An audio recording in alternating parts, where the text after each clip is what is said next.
sometimes the grass isn't greener on the other side. It's green where you water it, and we water the grass here. Tell us what it was like being at the dunk last night. That was the most chaotic environment I've ever been in my life. Friar Town is Title Town tonight.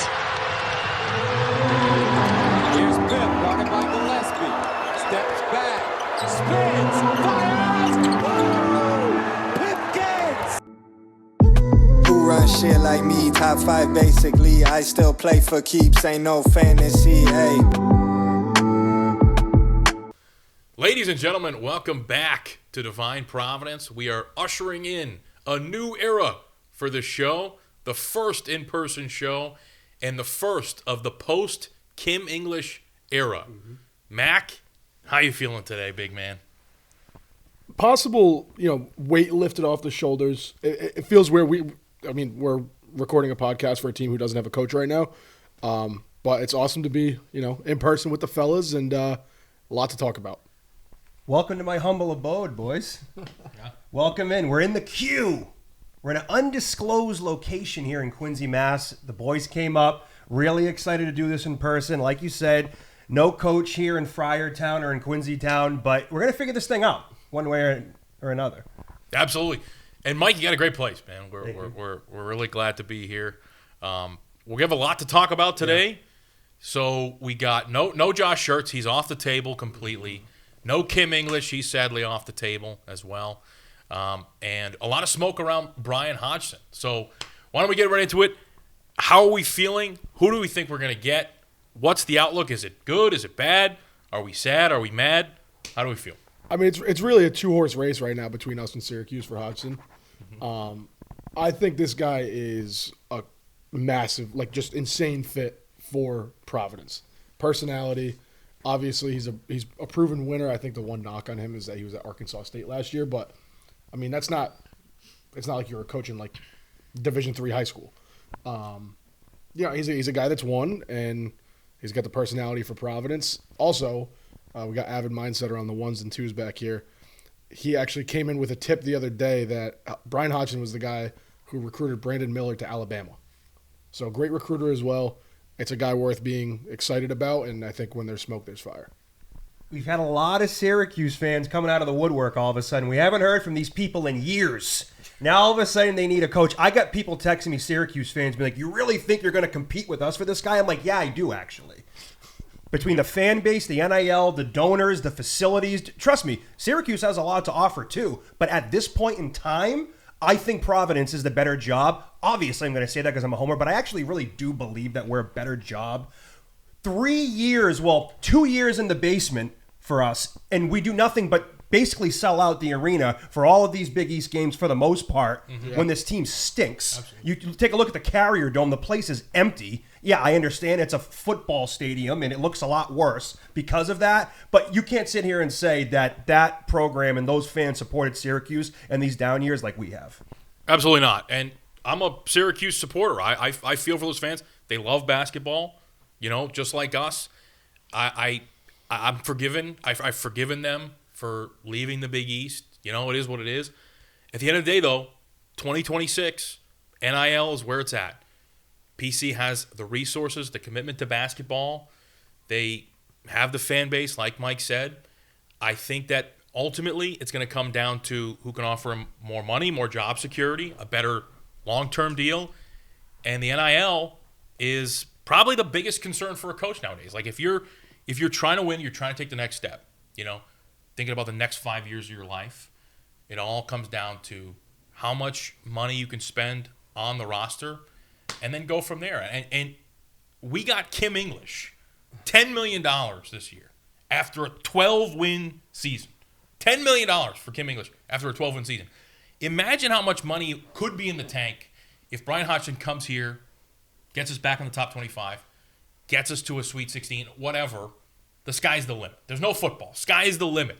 Just keep donating and keep the train rolling. And that's the one other thing I wanted to mention too. Obviously, Providence basketball is number one. So that also is very attractive. And the conference. The Big East this year was a down year for the Big East. I don't think that's going to take any crazy stride next year. The conference is wide open for you, Bryan Hodgson, if you come in here. Obviously, you're going to have to deal with UConn and St. John's.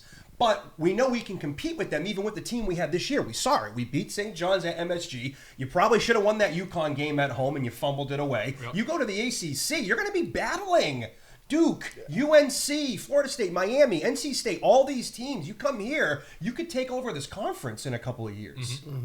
I think there's kind of a recurring trend, too, across, like, you mentioned you've kind of forgiven Syracuse for leaving the Big East, but you kind of see it across the board. These schools that left for the football money, and they're all dead. They're prioritizing football.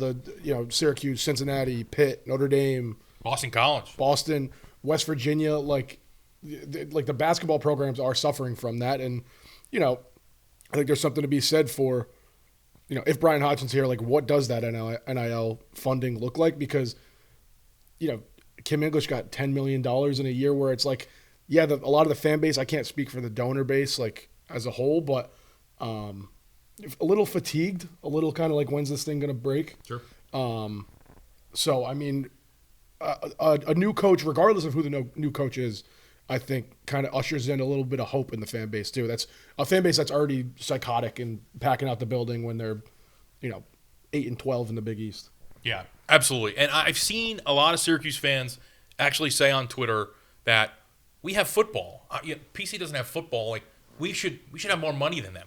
That's not how this thing works. Like it's the opposite. So I understand from a athletic standpoint, when you look at the athletic department, it on the surface it might make sense to say, well, we get 40,000 people for a football game, and we should have more money than Providence College.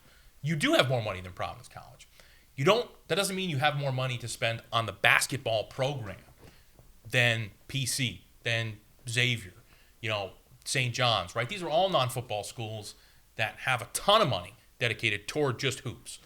So, and you know how much money it costs to run a football team? All the players and food and lodging and you name it. That's a lot of money you have to put into a football team.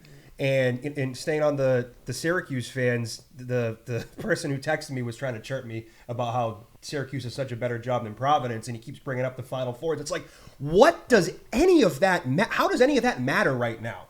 You can't be resting on your laurels of 10 and 15 years ago. That's not helping Bryan Hodgson now. Right. Exactly. Correct me if I'm wrong. They might have had one squeezed in there, but their only Final Four since like Carmelo Anthony. They were on like a Cinderella run. No, they were 2017? Like playing game 11 seed. Yeah, it was an awesome run, and Jim Boeheim was an awesome coach. Yep. But since Boeheim left, you haven't really seen much. So you mentioned Boeheim, and obviously we're kind of venturing off a little further down this Hodgson path, but I like it. You mentioned the Boeheim thing, and I think the Red Autry hire was kind of like part of the Boeheim tree. Boeheim kind of had his hand in that hire. He's big on Jerry McNamara from Siena, who's going to be coaching in the tournament. Is that like, are we rooting for, a Jerry McNamara Cinderella run, like pick up a little bit of steam, maybe get some Syracuse fans behind that, so just like it's a one-horse race for Hodgson? Absolutely. I think a lot of these coaching searches come down to how well you do in March, right? Like, you look at Sheen Holloway. I mean, his run, which was an amazing run, a 15 seed in the Elite Eight, almost unheard of, got him a high major job at Seton Hall, which is his alma mater. I think there was a good fit there, but Jerry McNamara's alma mater is Syracuse.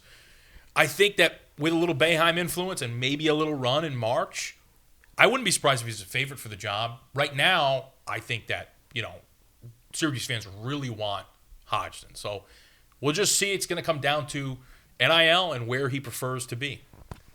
McNamara's name was thrown around in the BC job as well, which is another very interesting search for Boston College and who wants to take over that job. So we could be in a lot worse position too. Like, this sucks right now, but it could be Boston College, and like, I don't know who wants to take that job. I think that job would be perfect for Larinaga. Possibly, yeah. Local Boston guy. I know he hasn't coached anymore, but like BC, it's like you might as well just bring a name in and see what Larinaga can do, and he has the help of his dad. True.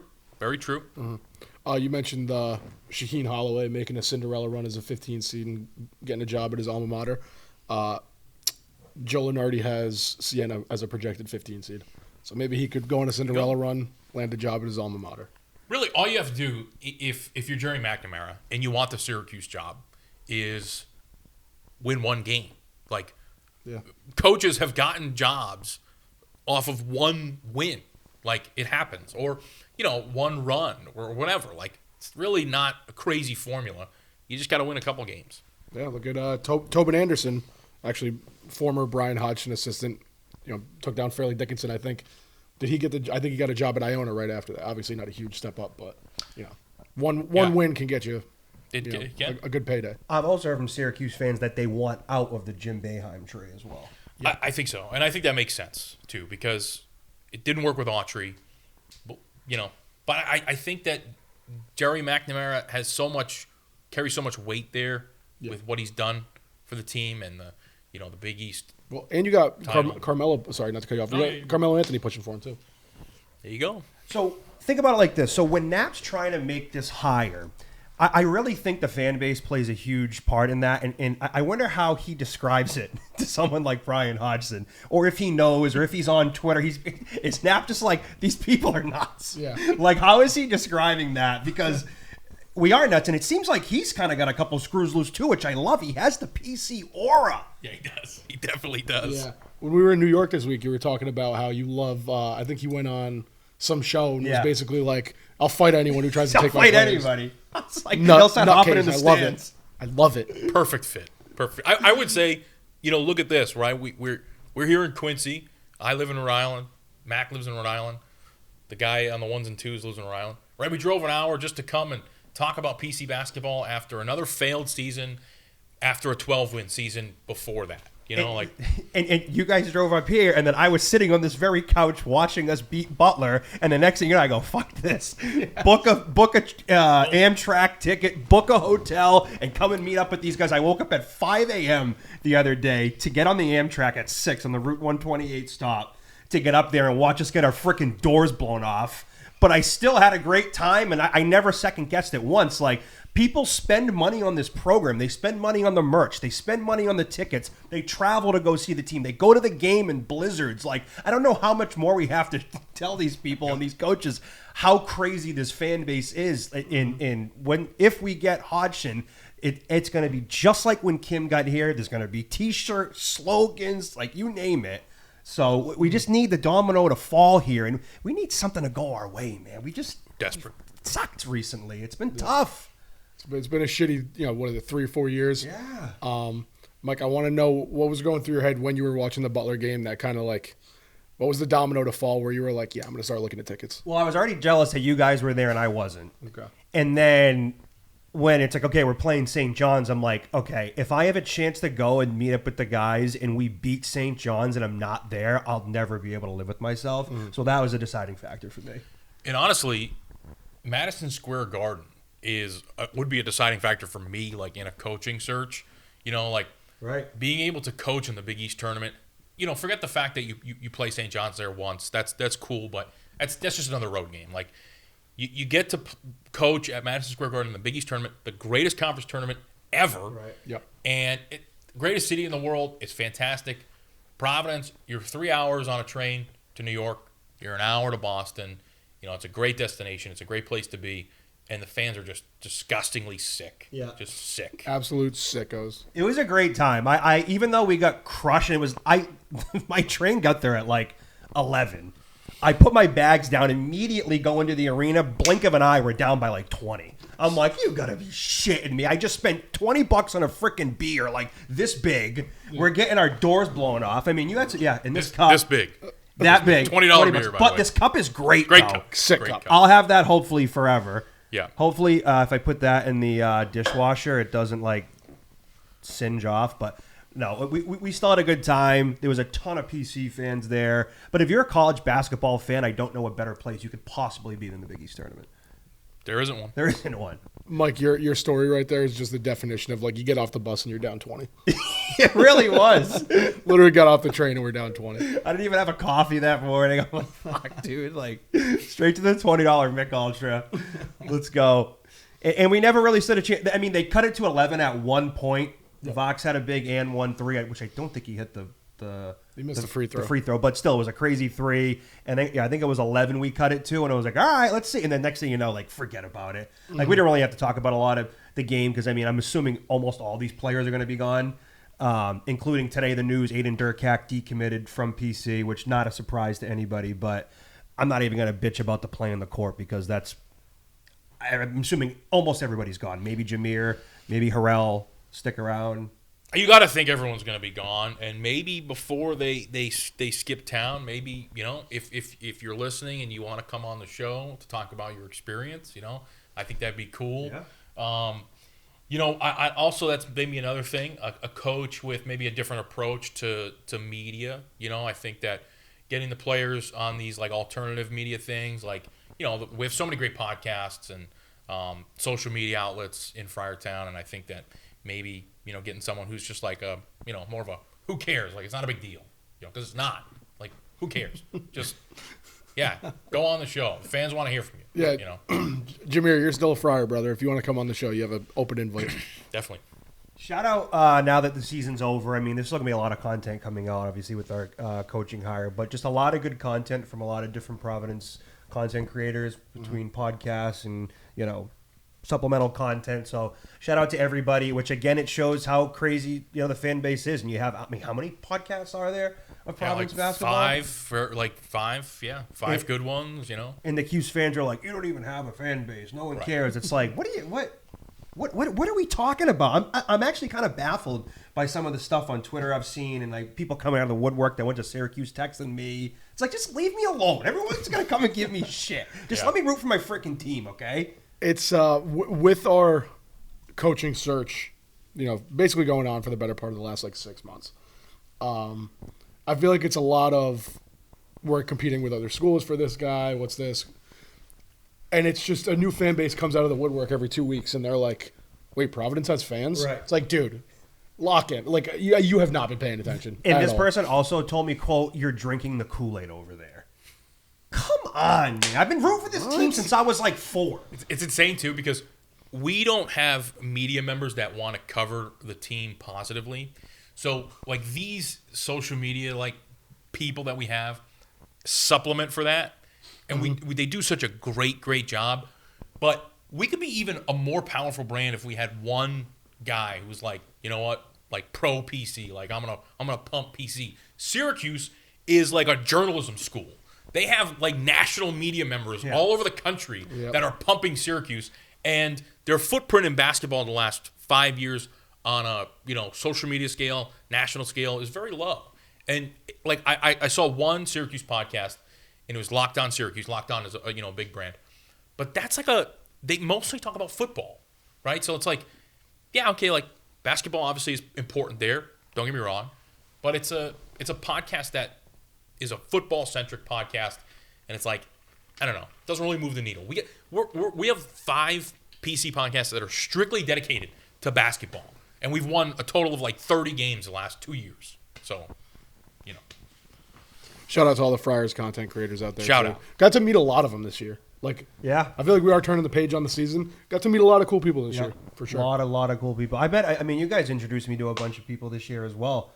It usually was just, you know, kind of me and my dad, and then my other friends from Rhode Island that I would talk Providence with, and some Taunton people too. Definitely love PC, but you guys introduced me to a bunch of cool people this year, so I'm very appreciative for that. Everyone's a good person. Everyone's got a good soul. They would give you the shirt off their back if they had to, and I think that's one of the most powerful parts about this community we're a part of. Yeah. And introducing my way, I introduced him to a lot of burners. You know, it's funny. It kind of reminds me of, I think I've tweeted this before, but kind of reminds me of the scene in Goodfellas where he's going through, you know, he's like, "This is Jimmy 2 times." Yeah. Like, I'm gonna get the papers.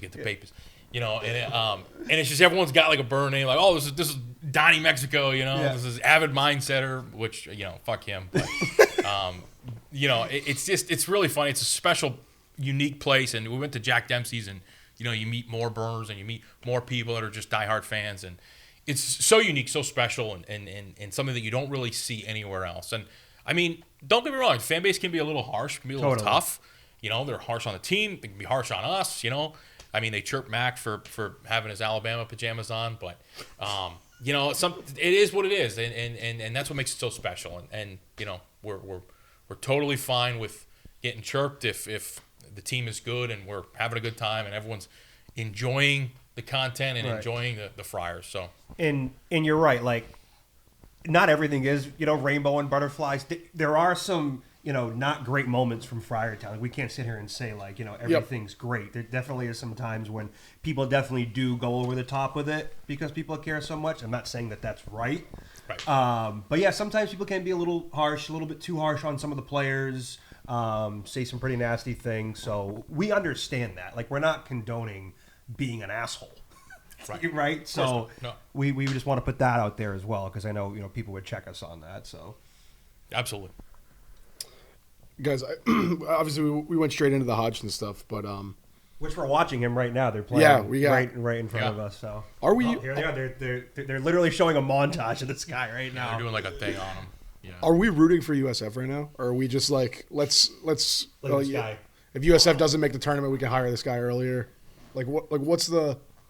It's crazy because here's the thing. I don't know if they're out if they lose. They're right on the bubble. I think their Ken Palm's like 50. Yeah, I think. Evan Mindsetter's caressing Bryan Hodgson's face. Brian Hodgson, yeah. This is gonna suck if we don't get him. It's actually a bug out that we're watching him right now doing this. Yeah, doing this. Plot. This guy just looks like so many guys I know. He looks like North Providence. Yeah, he does. I wouldn't fuck with him. No, me neither. No, yeah, it's gonna suck if we don't get him.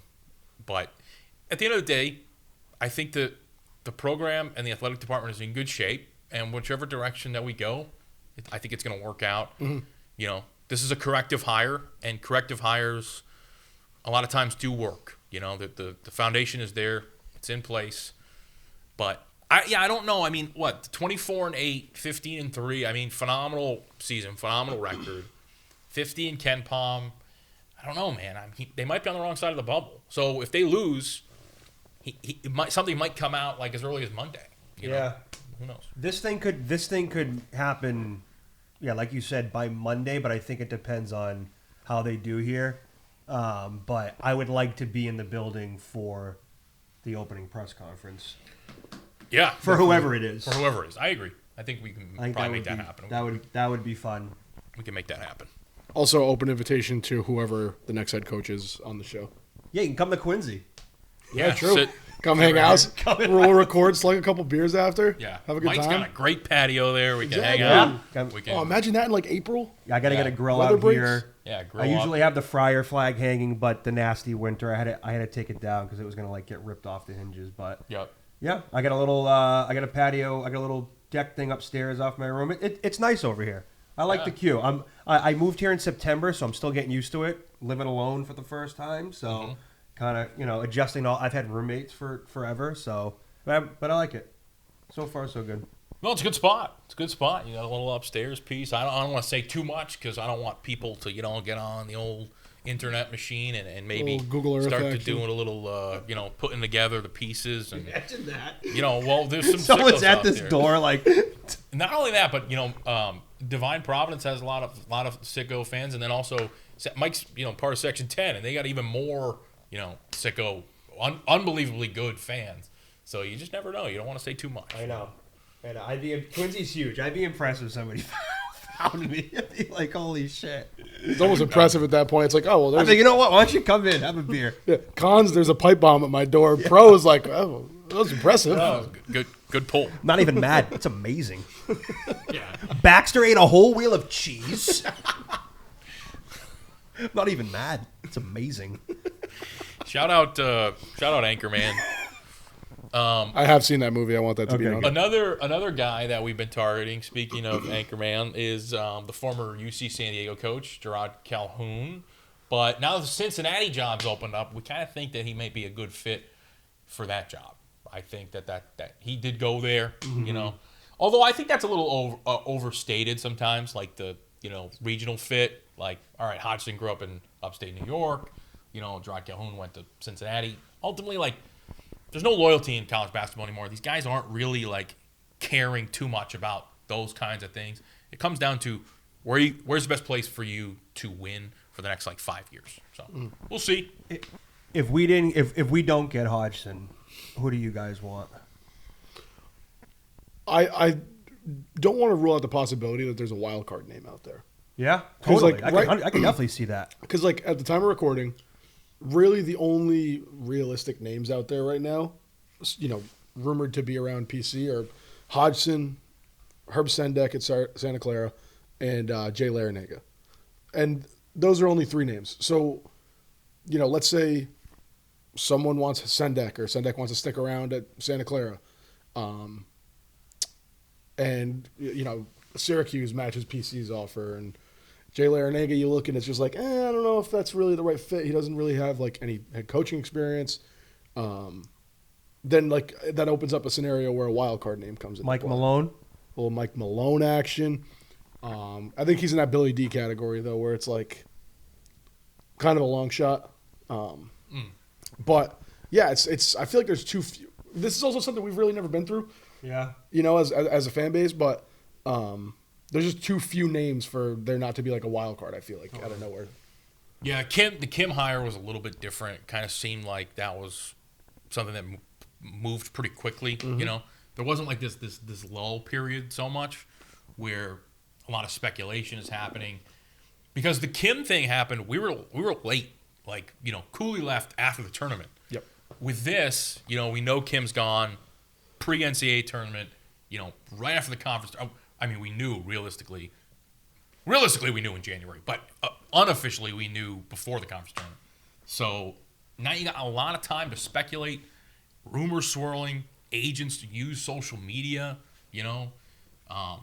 It's tough. You don't know what's true, what's not. I'm against Jay Larranaga, but the assistant thing could work. Luke Murray could work. You look at the guy at Arizona, right? They're top 3 team in the country. He was the assistant at Gonzaga before. So, that's you never know. Could work. I think sorry, where was I going to go? What were you just talking about? Right before you were talking Calhoun about assistants. Yeah, fallback. Okay, yeah. So Luke Murray, he's I think was on campus at Boston College today. Yeah. Okay. Which is interesting. Wow. Be a good hire for them. I knew what I was going to Bill say. Murray at the BC games. Oh, yeah. Oh, jeez. Plus the NIL backing, right? It's an underrated thing. The NIL, but that could come with the Murray family. Yeah. You don't know. One thing that I think is fundamentally different about the Kim hire versus where we stand today is the athletic department has kind of had enough time to plan out and be methodical with the search, as opposed to when Cooley left, it was very reactionary. I can't really speak to when Cooley was hired, moving on from Keno Davis. Yeah, but I forget how that went down. It's just I feel like this is uncharted territory. Yeah. Having time to be able to plan out, and you can have a CVS receipt, just list the names of who are we going to reach out to, who wants to come to PC, who wants to take a step up. It's very fundamentally different than I think the last couple hires. It's difficult. I shout out Knapp. I don't envy him for this. This is a hard decision to make. There's a lot of pressure. There must be a lot of weight on his shoulders to make this hire, because we've said it before, I think this is one of the most, if not the most important hire in the program's history. Mm-hmm. This could make or break us for a long time. Because you have a lot of those, the fans that are on the edge. If this continues, they're just going to say, well, fuck it, I'm done. Yeah. We'll still be around. I'll still go to all the games no matter what until I'm dead. But we have an issue. I have a huge issue. I have problems. Right. And I'm willing to admit that. Exactly. But the people that are kind of on the edge, they're going to be like, fuck this, I'm done. I'll watch the Celtics, whatever. Yeah. So the non-mentally ill Friar fans, which is a very small population. Yeah, don't get me wrong. For sure. It will say, yeah, I'm done. Or people will be like, I'm canceling my season tickets, Right. And that's going to have a trickle-down effect, obviously.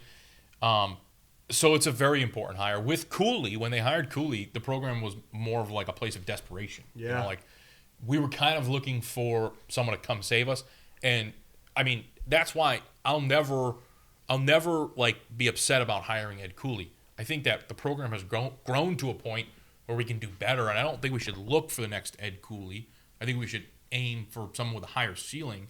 But, yeah, we didn't really have our pick of the litter. Now we kind of look at it like, all right, we have money, more money than we've ever had. Right. We have a great fan base. We have great NIL. I think it's time maybe to shoot for a little bit of a higher ceiling. And I think you did that a little bit with Kim, but Kim didn't necessarily have the right pedigree for the job. I mean, he had a little success with George Mason, but certainly not enough. So I think that now you kind of have more of like a free agent choice. Mm. Now, obviously, I think the public opinion is this hire needs to be a safe hire. This needs to right the ship, get the program back on track in the right direction. Hodgson's probably all of our number ones at this point. Mm-hmm. Do we think that's a safe option? Because he's a younger guy, 3 years of head coaching experience, obviously high ceiling, proven track record. But do we think that's the safe or a safe route? It's a tough question. Got to take a risk. I agree with Mike. Playing it safe is also risky. I mean, saying that you want Herb Sendek, I think is fine, right? But a lot of people I read saying, well, if we hire X candidate, they're just going to leave us when they get success. Good. Like, that's phenomenal. And not to mention, that kind of translates to hire a mediocre coach that won't leave us. Like, which is kind of like, what, in my opinion, what Ed Cooley was. Like, yeah. I think Ed Cooley, like, for the situation he came in and what he did at PC when it was needed was excellent, was perfect.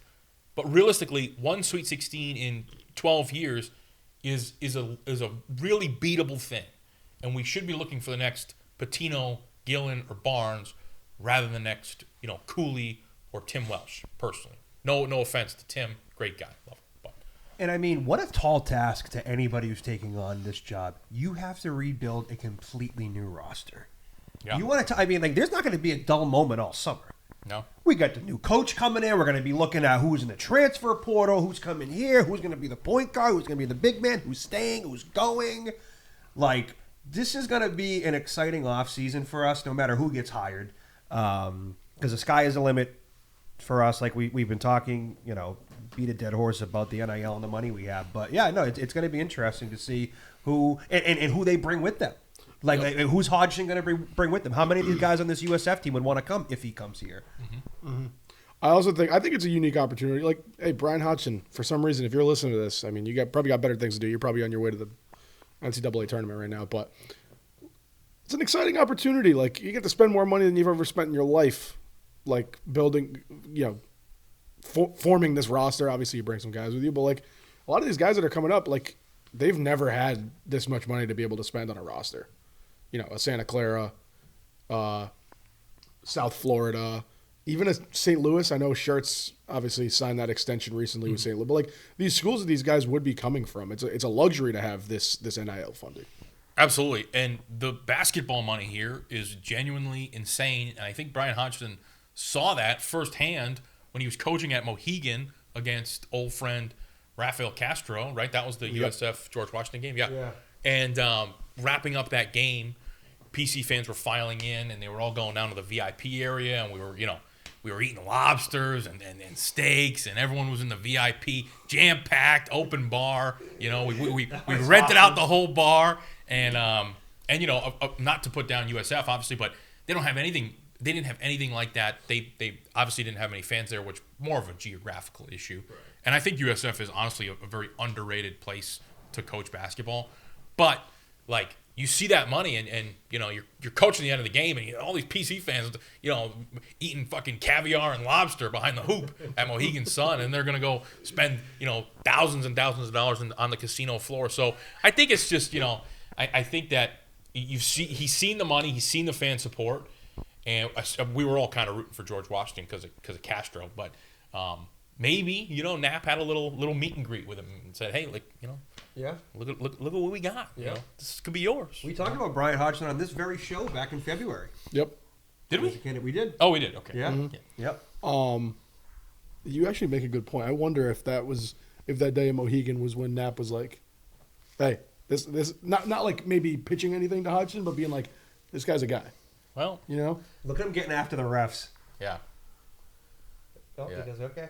He wanted a backcourt. It's electric that we did. Yeah, he just seems like a psycho, man. I would run through He a wall really for this does. guy. Yeah. He's got aura. He does. Yeah, for sure. He definitely has it. I mean, and I'm not. Trust me, I don't care. I don't want another aura hire. I don't want to. I don't want to. Fucking kidding me? I don't want a guy Chalkboard. who's going to win the press conference. I don't want a guy who says the right things and does something completely different. But you can't deny the fact that it is important to get the guy who's a correct culture fit. And according to Trilly Donovan, if you read his Discord, Trilly has said that Bryan Hodgson is very aware that he's a good culture fit for PC. So, yeah, we just got to get it done. We got to get it over the line. Hopefully, by the time this show comes out, he's not a Syracuse head coach. Oh. That would be devastating. Oh, my Yeah, God. we're going to have to It did scrap cross the my whole mind. episode. Hopefully they don't lose and he goes to Syracuse right after this game. Yeah, When right. this pod's dead. We would actually have to kill it because Yeah. this would just be a big troll for Syracuse. It's like Oh my we would have to kill God. it. The first in-person show would be dead if it comes out tonight that he's going to Syracuse. Oh, they're going to have a bunch of shit on us Oh yeah. if he does get hired at the end of the week and this is... Maybe, Hey, it comes with the territory. It does. maybe we are USF fans today right now, just so we don't have to scrap this episode. Yeah. I was kind of thinking that. Yeah, I was kind of thinking that. What 15-12? I mean, here's the thing. I don't think Wichita State is really all that good. USF is very good. This conference is so weird. Like the Yep. 2 seed, Wichita State, not even anywhere close to the bubble, but USF, the 1 seed on the bubble, like very interesting. I mean, that's why is this a worse conference than the A10? Like maybe 1 through 14, it might not be, but top heavy wise, like if you're looking at it, 24-8, 15-3, 1 seed, might be on the wrong side of the bubble. The American's weird because as much as like people will be like, oh well, the Big East needs Georgetown to be back. I feel like that is Memphis in the American because Memphis is just falling off a cliff. Yeah, Who I don't know if they're moving on from Penny Hardaway or not. I think but he's staying. Is it? I haven't heard anything. That might be correct. I do know that there was talk in one of the Curry Hicks Sage's spaces that they had a FedEx guy. I think he is a CEO or owns FedEx. Or I don't know. I think FedEx is a public company, so I don't think you can own FedEx. But saying like he wanted to kind of, get Memphis basketball back and that he was going to throw a bag at Josh Schertz. Obviously, it didn't work. Yep. But yeah. Leb, where were you when you found the news that Kim English was fired? Well, unofficially or officially? Officially, when like the news broke, where were you? What were you doing? Yeah, so when we get the two-parter, when we got the tweet from Frank Carpano that who would not announce Bryce Hopkins' name at the Amica Mutual Pavilion, which is very sad. But when we got that tweet, we were at Jack Dempsey saying it's going to be official tomorrow. When it was official, I was walking to Liberty Bagel, and I just passed Richard Pitino on the street. Friar. Yeah, just past Richard Pitino. He was wearing a jacket that I noticed. And, I was walking to get a bagel, and it was official. Yeah. I was myself, Mike, and Avid were on the train back to Stamford. Stanford, yep. And literally, like, I think we were at Dempsey's the day before when we saw the Frank Carpano tweet. I was like, I want it to be official so we can be surrounded by Friar fans, boozing it up, having a good time, and we just, like, celebrate the start of a new chapter. Then we get the tweet on the train. I think PC's athletic page. I think it was the school. It was either PC Athletics or Providence College. 10 a.m. on the dot. Yeah, that had to have been, like, a scheduled So that tweet. was probably a scheduled tweet. Yeah. Dude, I was like jacked up on adrenaline. I'm like, this is like weird. This is weird. Like we're I know. It's starting a actually new happening. chapter. You know what I mean? And we've talked about it. But like, I'm not like dancing on the guy's grave. But like, Kim's a good dude. It didn't work out. And for our mental health and the fandom and the betterness of the program, like, yeah, it was definitely time to move on. And then you had Jared tweeting, replying to the Providence tweet, saying the Divine Prov episode is about to be juicy. That was awesome. Shout out Jared. It's my guy. That honestly fired me up. Yeah, that was huge. I've been watching Jared, dude, since he had sock space, and that fired me up. As for Kim, though, like, we all kind of obviously wanted it to work out. There's no ill will toward Kim. There's no hatred toward Kim. It just didn't work out. And you factor in that first year kind of was carried by Devin Carter and Josh Oduro. Still couldn't make the tournament. Then the next 2 years were obviously a complete disaster. And you had, a $10 million roster this year. And there's a standard, right, at Providence College. If 3 years, no tournament, well, I'm not saying that's a black and white thing, but Keno, he got fired after 3 years. Kim English got fired after 3 years. Mm-hmm. You get a $10 million roster in, you expect some return of investment, if you will. I think he'll land on his feet. Absolutely. Somewhere. I don't know if it's going to be, off the bat. Who knows what's going to be the next step for him? Maybe an assistant in the NBA would be a good starting point. I don't know. Maybe he's more suited for the NBA game than college. Possibly. Very possible. But I don't know. And that's the other thing about, this program and the fan base. Not that we demand greatness, because we haven't been great, but the fans will make it known we need somebody new. And then you have these other programs like a BC where they stuck around with Earl Grant and Donahue and Christian after all these crap seasons, because nobody actually cares for the most part. But I think that's why a place like Providence is different. Agreed. You mentioned we don't demand greatness, and I think Lev's mentioned this before on the show. Is we really don't demand much. Not much. I just want to win a couple freaking games. Dude, I just want to have fun at the games. Yeah, win a tournament game. Asking for too much. Yeah, honestly, we're so fucking mentally ill. Just absolutely. Win a tournament game and you're God. We're talking about statues. They actually if you go to the Providence College campus, you'll see the statue that has an open seat for Ed Cooley, which is still open and it will be. And all Ed Cooley did was get the one Sweet 16. I mean, think about how mental that is. And we really didn't even beat anybody. Who do we beat? Richmond and South Dakota State. Yeah. Shout out Baylor Shireman. But and we were winning at one point against Kansas, but we still couldn't. Right. If Ed Cooley gets over the hump in that game, then we're talking about a totally different story. You beat number 1 Kansas. But honestly, we don't really demand much. If you took a 5-year span of a coach, right, at Providence College, I think if I want maybe 3 NCAA tournament bids. I want maybe 1 season where we're consistently in the top 25, right? And this is a 5-year span. 1 season consistently in the top 25. And then maybe I want 1 second weekend, I think that's probably the goal. Mm-hmm. But ultimately, with a guy like Hodgson, or whoever comes here, I think the ceiling is let's get this program back in the top 25 and to a Final Four, because that's what we can be.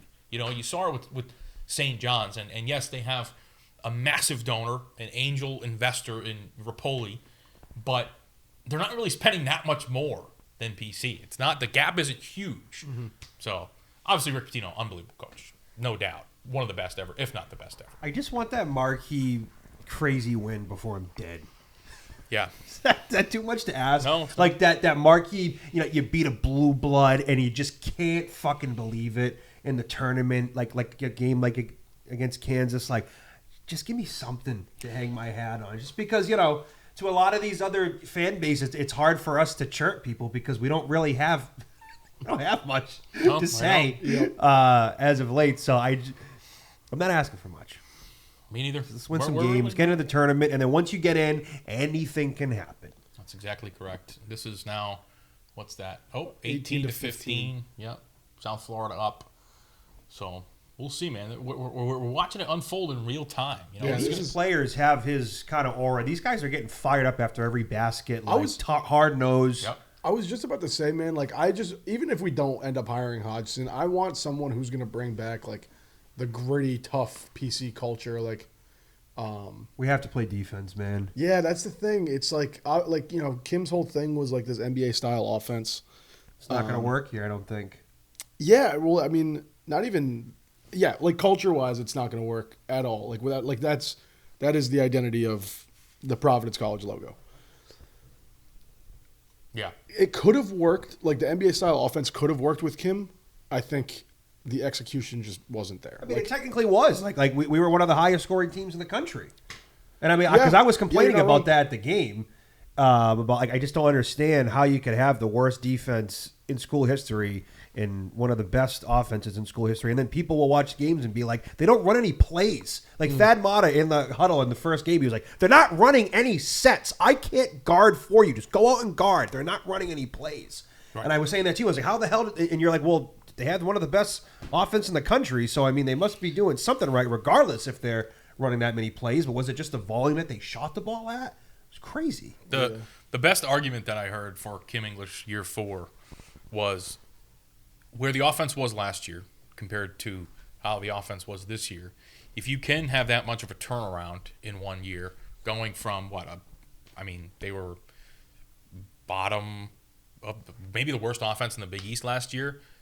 Nationally, they were somewhere in the high hundreds, probably 200s. I mean, the team was atrocious offensively.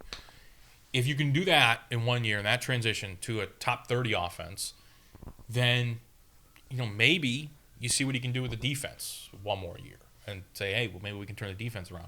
That was the best argument that I heard for year 4 Kim. I think that maybe in another universe, maybe it works, and maybe he does figure it out.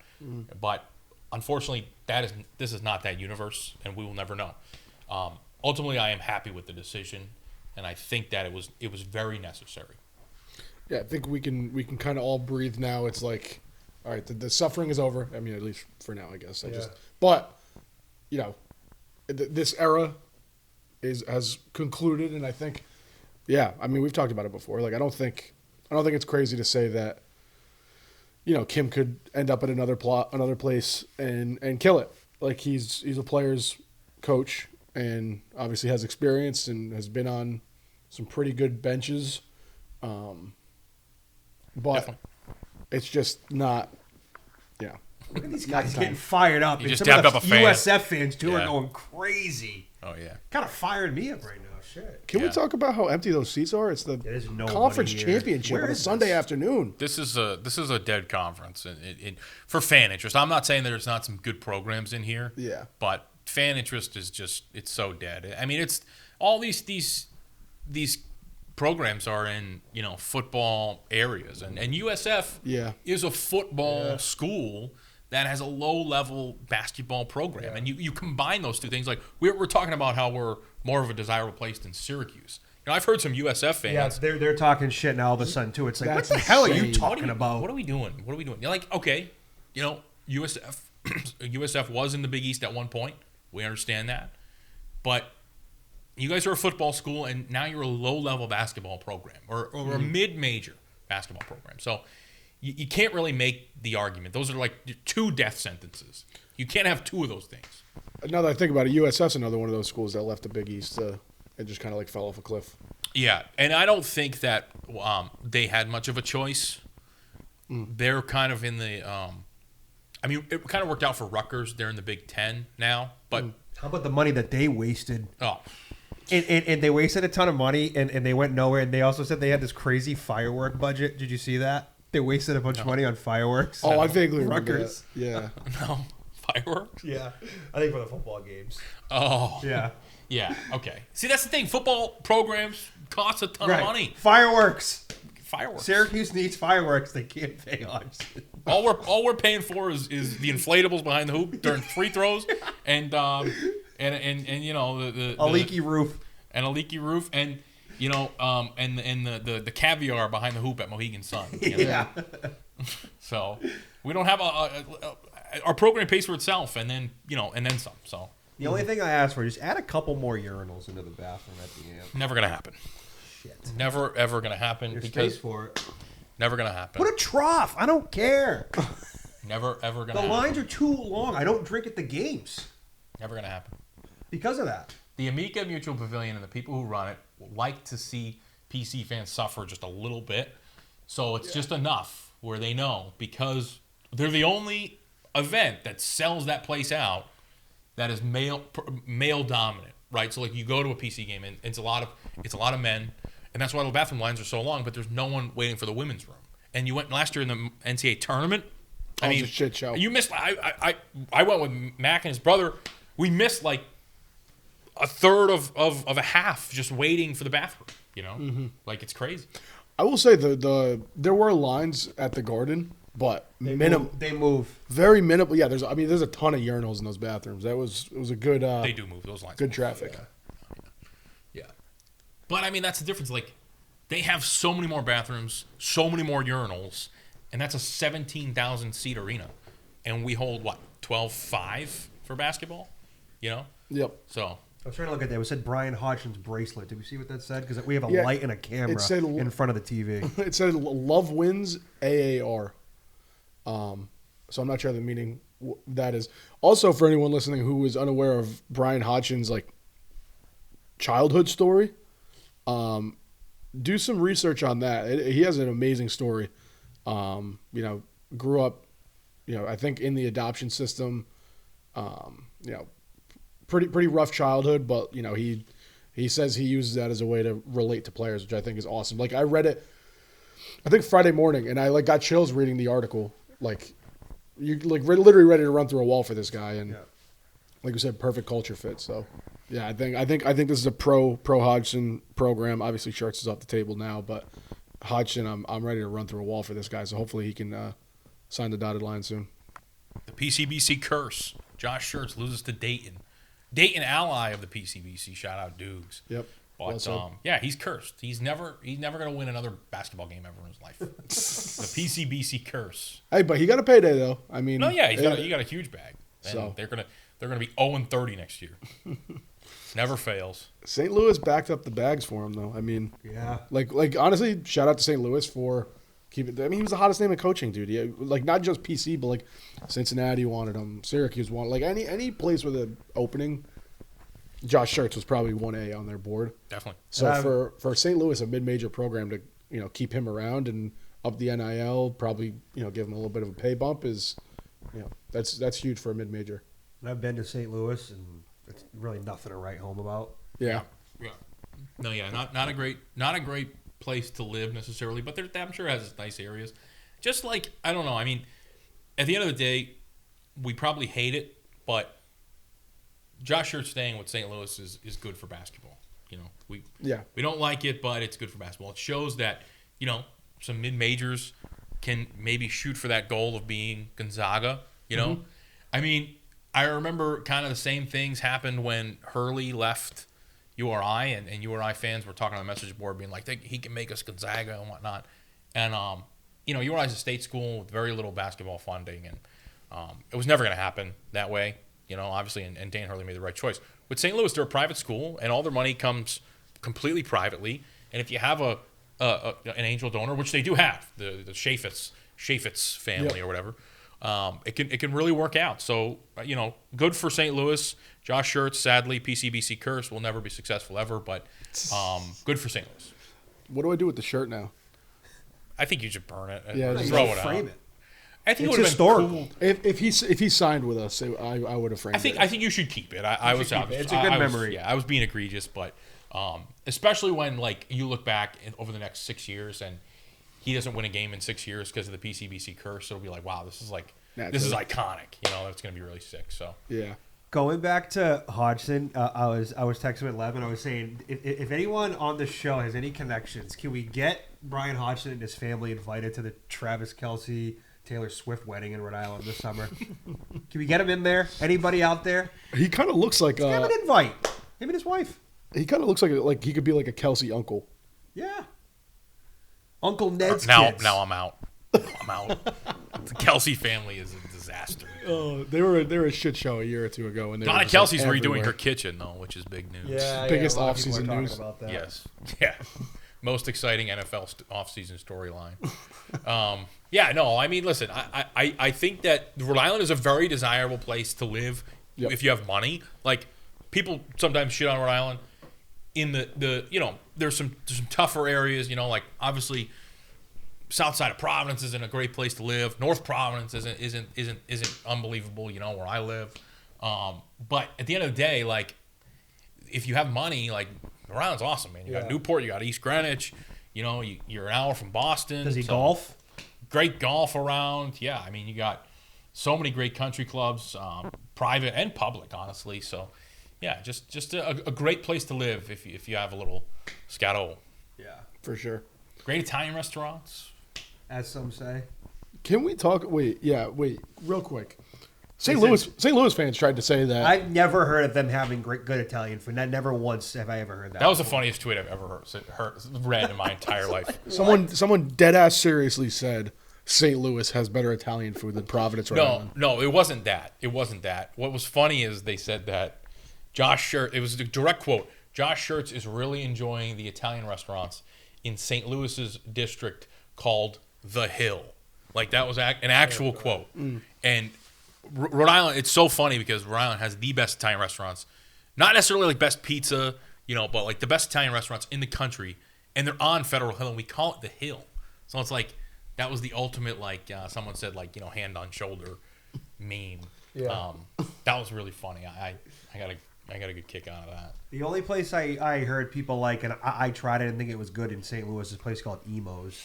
This pizza place. Emo's. I guess Tatum loves it. It's like Tatum's favorite place ever. I wouldn't be surprised if it wasn't that good. I wouldn't be surprised if they have some better pizza. Honestly, Rhode Island pizza leaves a lot to be desired. But then you got New Haven like an hour and like 30 minutes away, and that's the best pizza in the entire world. Right. So I feel like you would get the trickle down too from Connecticut. You don't. Sadly, you don't. You just don't. We got good pie up here. Yeah, Boston has good Regina's, pizza. Santarpio's. Maybe go for a pie after this. Yeah. Yeah, I'm hungry. Boston has good pizza. Rhode Island, not good, but we make up for it in the Italian restaurants. Fellini's I like a lot. What? Fellini's is good. Nah, it's all right. It's all right. It's good. I mean, it's good for a slice. Yeah, it's good for a slice. We don't have any good thin crust pizza. Nothing. I mean, sometimes I'm thinking I'm just rather go for Papagino's. I like the thick. The Rhode Island has a lot of good thick square I like pies. the Sicilian, no cheese square pieces. I like those. Well, I'm not talking about that. I'm talking about I'm not a fan of Twins, that. Uncle Tony's. That style. Twins is pure nostalgia, but Uncle Tony's is great. I love going to a gas station in Rhode Island and just at the register they'll just have saran wrap Sicilian slices. And I'm like, I'll fucking grab one of those. Yeah, that is funny as shit. Yeah. All right, let's talk about the Big East tournament. I feel like great time. I feel like it was 2 days that felt like 3 weeks. Yeah. It can. It definitely can. I want to say thank you to everyone, obviously, that came up to us, talked to us. That the reception obviously was really nice. And Lab's a celeb. Dude, we walked into Jack Dempsey's and it's fucking every step he takes is just someone's grabbing. No, it's what happened. Lev was kissing babies, signing autographs. I just love the fan base. The Friar fan base is awesome, and they have shown me so much love, and it does. I'm not gonna lie, it makes me feel good, but it doesn't make me feel differently about myself. It just my only goal is to just show the Friar fan base in a positive light, which it's the best fan base in the entire country. And Jack Dempsey's is great because everyone just converges in one place, and it's an awesome time. It's a great time. Yeah, Jack Dempsey's was awesome. It was cool to meet some Friar sickos. Shout out Jalen Sellers' bicep, who's an absolute patriot, by the way. That kid was just that kid was on 10 from sun up to sundown that. He's a nut. Love that kid. I want to just touch on that real quick because that is exactly what Friartown is all about. That kid is not from here. His dad isn't from here. I met him and his father, and they're just became PC sickos, and they told me they were watching the Divine Providence documentary, and then his dad kind of fell in love with it, and now his dad's a huge PC fan, and they were at Jack Dempsey's the whole time and getting into it, and chanting "Let's go Friars," and it's just special when you see that, and you see someone appreciate the love and the passion that we have for what this is special. Somebody like our guy John Anthony. Yeah, exactly. He comes down. He was a big Section 10 fan, and he came to the Section 10 PC night we had earlier in the year against Fairleigh Dickinson, and he came all the way down from New Hampshire. And after the game, he came up to me. He goes, "Yeah, I'm in." Yeah, he's been to every game since. He comes down from New Hampshire. He listens to all the podcasts. He's a huge supporter. Shout out John Anthony. He's a good dude. But that just shows you again. He had no idea what any of this was until we had the Section 10 night. He came and he was like, I can get behind this. Yeah. And he's all over the PCBC now too. It's cool to see. Absolutely. John's a patriot. Yeah. He is, and that's literally what it's all about: spreading the love of the Friar fan base, and it going from what it was 10 years ago, which was I would say a cult, to now an army. You know, and seeing it grow right before our eyes is just so special, and it doesn't take much. I mean, in that time period, all we've done is made it to one Sweet 16, and our coach that got us there fucked us. And we are, and it went from a cult to an army in that short period of time, and it's just so unbelievably awesome. Yeah. Did our old coach fuck us, or did he? He was probably fucking something else. It was going a different way. It was for sure going another way. I think that's why he left. Yeah, precisely. Hey, well, we know that won't happen with Bryan Hodgson. He can't do any better, Yeah, well said. woman-wise, than you know what he's got. Well said. So, He had a banger quote. It was like, he's like, if you think I'm a good recruiter or something like that. Something yeah, about if his you question recruiting my ability to recruit, you should look at my fiance, Yep. which is just an unbelievable quote, man. They just keep showing ISO to him too. We've had this game on mute. I bet you they've talked about it during this broadcast. They're glazing the hell out of him, especially if they got wind that he might, you know. Well, that's be what I'm saying. interested in security. I feel like they're talking like they probably mentioned Providence to Syracuse. Like you have to. Oh, absolutely. I'm sure. Rumors are swirling about this guy, and he's coaching in the AAC championship here. Yeah, that's the only reason I keep checking my phone, just seeing if anyone's got new info. But yeah, going back to Big East tournament, I had a great time. Leb ended up going to Cats. We didn't go. We ended up going to 7th Street Burger. It was pretty solid, right? Very good. I was also super drunk, so like I was like, that food was so necessary. I needed that too. So necessary, and just like we were walking everywhere too, man. Like I'm not like, I'm not a fat slob, but I was winded, man. Like that's a lot of walking in New York City. Oh yeah. I've been recovering from a kidney transplant, and I did Warrior. like 13,000 steps per. It ended up being like 12,500 on average per day, and that was a lot for me, which is not a lot. Like on a typical day, I think that if you aim like normal person should aim for like 10 to 12,000 steps per day. For me, like in the recovery process, I've been doing like 1,000. So it was then 3 days in a row. Like I needed a full day to recover from the trip, and I finally feel pretty good. That's good. Yeah, That's good. Type shit. And then, the noontime game was tough because we went to the game, we were drinking at the game, then we were pissed off that they lost, and we went to Jack Dempsey's immediately, and that was fun. We were in there for a while, chopping it up with PC fans, and then we all kind of hit a little bit of a wall, and we were all like, okay, let's go back for a little bit. I think you went to Cats right after that, though. I went back to the hotel. Oh, okay. No. Yeah, no. We Ubered. I can't remember. I think you guys went right there, and then all of us were like, all right, we're going to go back, recharge. Yeah, you're right. Oh, no. We went right to 7th Street. I think we went straight, yeah. Then after we ate, then we recharged, met up again later on, and we really just couldn't get it back on. Yeah. This guy, look at him. We tried. Oh, he's electric. Let's go. He's getting fired up. Yeah. The shark, man. Him going at Dan Hurley next year is going to be fucking electric. Oh, my God. But when we tried to go back out again that night, like I was up at 5 a.m. You guys were there the night before, going to the games and going out and stuff. So we tried. We went to a couple bars. We went to Mustang Harry's. We went to the other place near MSG. We just couldn't get it going. Couldn't find a groove. It was a long day. It was a long day. Long day and a half. You guys went to Mustangs? Yeah. Was there PC fans there? Yeah, there were some. Yeah. I think it was a lot of. It was a lot of Nova people. It was Thursday night, and Villanova, I think, had the night game against Georgetown. So they were all. It was a lot of Villanova fans. Okay. Yeah. He's getting fired up. I kind of want to hear. Yeah. Put the audio. I want to hear what he's saying here. Hodgson, they grabbed him here before halftime. From the prolific three-point shooter, let's go to Maryland with Bryan Hodgson. Coach, I know you're fired up right now. Kenyon Giles, 22 and 24. He's pissed. In the last 2 meetings and 27 last They gave him a night. buzzer beater at the half. Westinus is guarding his ass off. I'm fired up because they just had 6 guys on the floor. I let the rep know, and they didn't call. That's unacceptable. He's such a friar. He is. Just keep guarding, rebounding the basketball. Just continue to be ourselves. Thank you. Thank you. Man, No nonsense. this guy goes to Syracuse. The heartbreak is going to Oh, my God. They're going to silence him at Syracuse. Yeah. If he's himself in Providence, like, this has just been a Bryan Hodgson Glaze episode, but I'm big here Glaze for it. for Bry. But dude, he's a psycho, man. I love it. I know, but it's like it's like every time I see something that makes me want more, it kind of like hurts a little bit. Yeah, I'm no, like, if I we don't wanna get it. my hopes up. We're gonna get crushed. Yep. Yeah. Poverty school. You guys suck. You always will. Yada yada. Oh, yeah. You name it. It's coming our way if we don't get this guy. Yeah. And we're not even the ones that are like coming out and chirping. It's like the Syracuse fans came out of nowhere saying that saying we're poverty. shitbag program, this and that. It's like you guys haven't been around for like 3 years. Where the hell have you been? We've gone to every freaking game. We're selling arenas out. We're going to the Big East tournament. Like, come on. And even the back end of Boeheim's tenure was kind of underwhelming. Like, it was almost foreshadowing of what was to come.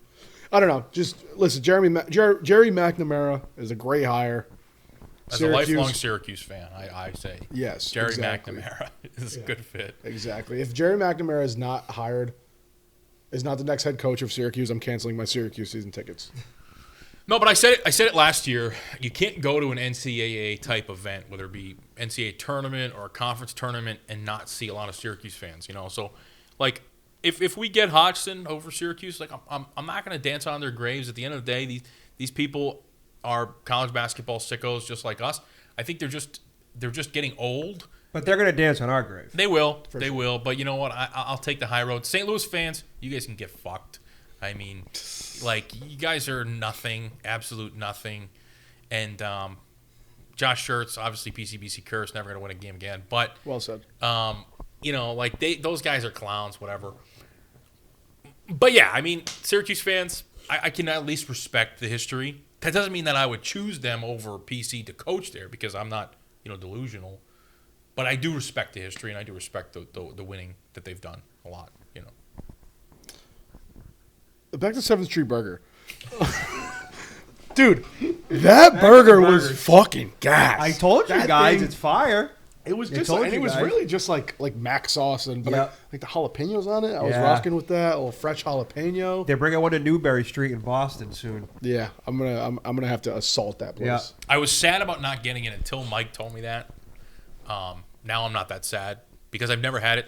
I've also never had Los Tacos #1, which was right across the street from MSG. That Yeah. place is banged out. People say that's Oh. amazing. It's so good, and I really would like to go. I'm a big love tacos. Me too. Shit. Yeah, I see it on social media all the time. So Damn, I wish I I'm knew. a taco slob, just Mexican food slob. Yeah. Me and my Bajas, Slob, either way. tacos. Also, Mag, did you see that the text I sent you? It was like Alicia Keys performing at Grand Central Station yesterday. Yeah, like 3 hours after we left. We took the train to Stanford out of Grand Central, and we were looking. That is a beautiful building, by the way. You go in the Yeah, middle it's of Grand unbelievable. Central, you look up, you're like, this is crazy. And then I get home that day, I'm scrolling Twitter, and it's just like Alicia Keys playing a free live show in the middle of. I was just there. I want to see incredible. Alicia Keys. Yeah, that's nuts. Just like a pop-up show just Yeah. out of nowhere. Mike, That's was incredible. Have you been to Grand Central Station before? I think I went. No, I've been there before, Okay. but it was a while ago. I wasn't sure because when we were there, you were like kind of like taking it all. was taking in. it You were in. like, dude, this building is like historic. It's beautiful. It like- is. So it was cool to kind of watch you just like soak it all in. Well, you look at the ceiling, and there's these sculptures, and you name it up. It's like, I'm just like, they don't make buildings like that anymore. Yeah, 100%. No, they don't. I was just about to say that. It's all plastic and White carbon or fiber, gray or, like- all the same color. Yeah. You go in some of these places in New York and it's like, dude, they got the molding. Yeah. it's- Providence has a lot of buildings like that. Yeah, absolutely. What's this guy laughing at? I just thought of something. When we first arrived to Grand Central Station, like right at the start of the trip, I don't know if you guys know about how you can like talk through the walls in Grand Central Station. No. Okay, it's perfect. So story time. I'm not gonna do a great service, of the story, but I think it was Avid, and we walk into the station, like the main like area, and in Grand Central Station there are like I think holes in the walls in like certain parts of the station where you speak into the wall and you can hear it on the other side of the station. And I don't know the actual name of it. Someone listening is gonna know exactly what I'm talking about. Someone was like leaning up against the wall, like in a corner, like almost. It looked like they were on FET. He's like leaning up against the wall. And I think it was Avid. He looked around and he goes, dude, look at that guy. I'm like, dude, he's talking into the wall. He's like, what are you talking about? It literally looked like this person was like passed out like on drugs in the corner. I'm like, no, they're like clearly talking into the wall. Like, And was he having a conversation with somebody? Yeah, so I it's like on, one end, there's a little hole you talk into, and then you're on the other end of the station somewhere else, and you can hear it like clear as day, and you can have a full-on conversation just like across the train station. That's so random. I've never heard of this. Yeah, I'm gonna try. I'll try and do some research real quick. No, great building.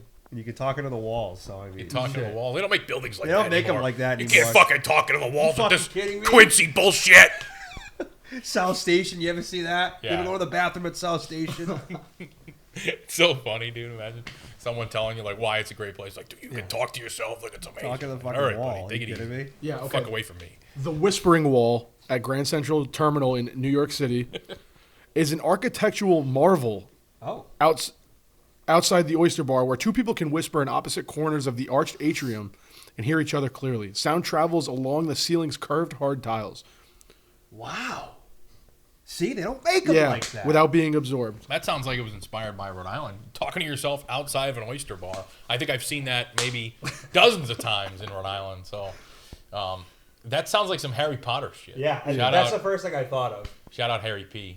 Love Harry Love P. Harry P. Yeah. Love Harry P. and just talking to myself at the wall. Did you ever see the video of the guy at the UK station? They had like a makeshift that looked like a Hogwarts train station thing, and the guy tried running into the my brick God, wall, dude. Yeah. thinking he could get through it. Oh, okay. That's unreal.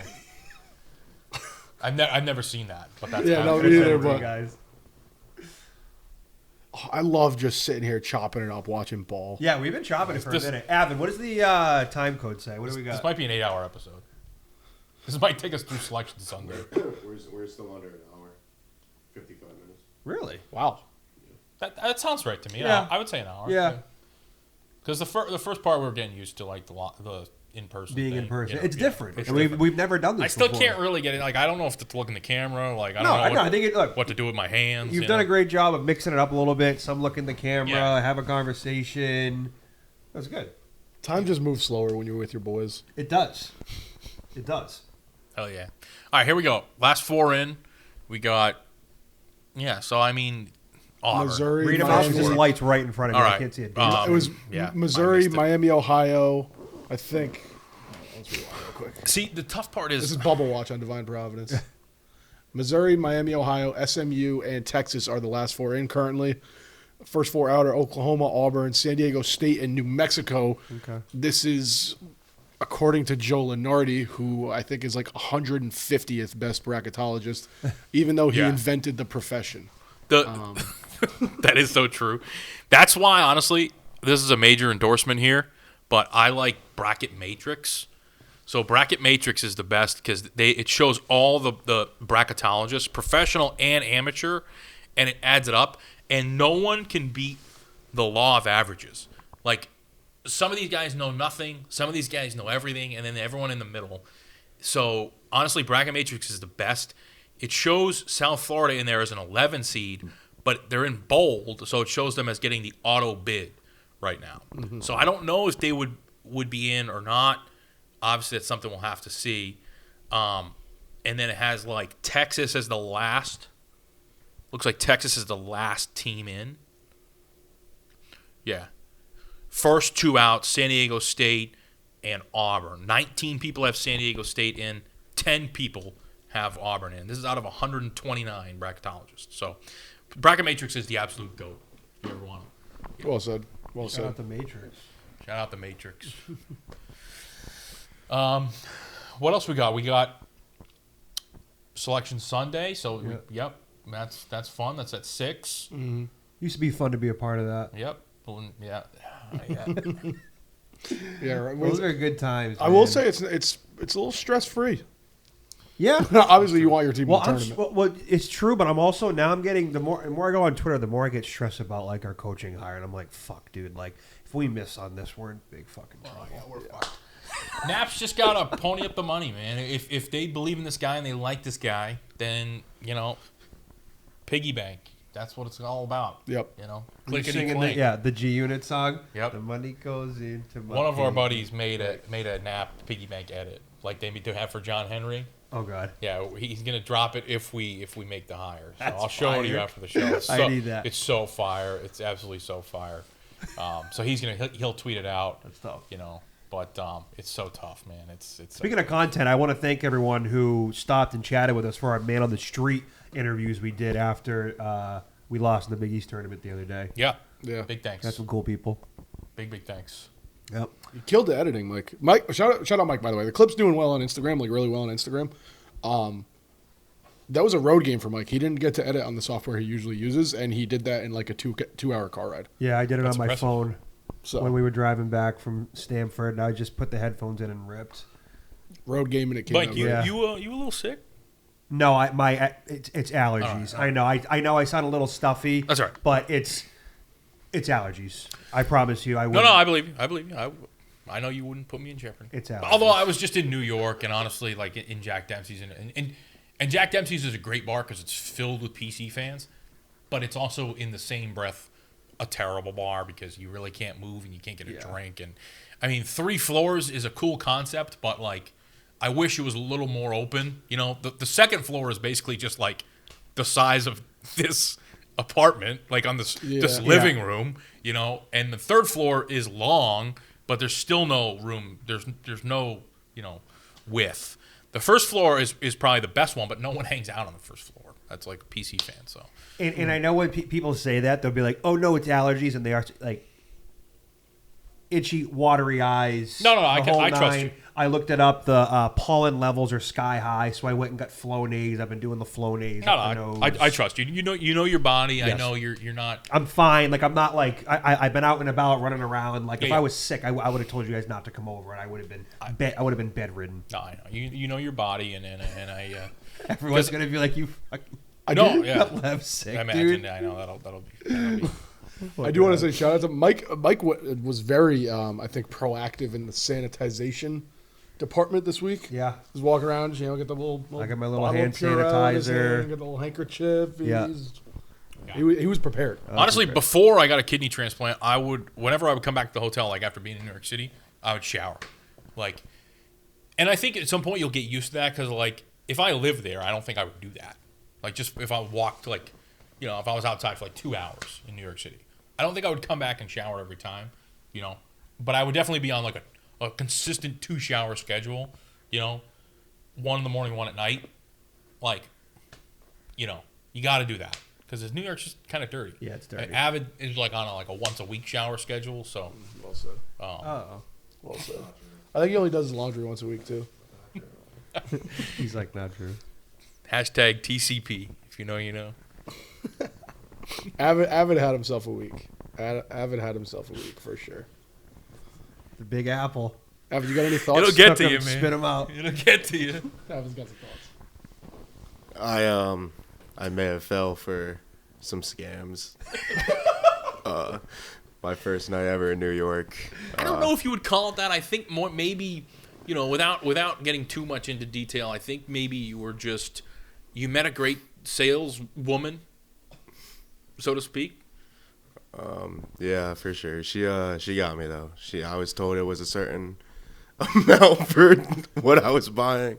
It ended up being double that. So yeah, without getting too graphic, family friendly pod. But yeah. First night ever in the city, and it's more like the rotten apple. Yeah, it's definitely changed The my, Big Apple, baby, changed New my York perspective City. on life for sure. Yeah, I'm a changed man now after this Proud of week. you. Thank you guys. Thanks. See, Bryan Hodgson, no one is doing that in the ACC tournament, which is usually like in fucking Greensboro, North Carolina. I don't know. No one is changing their life in Greensboro, North Carolina. No one is having their coming of age moment. No pun intended.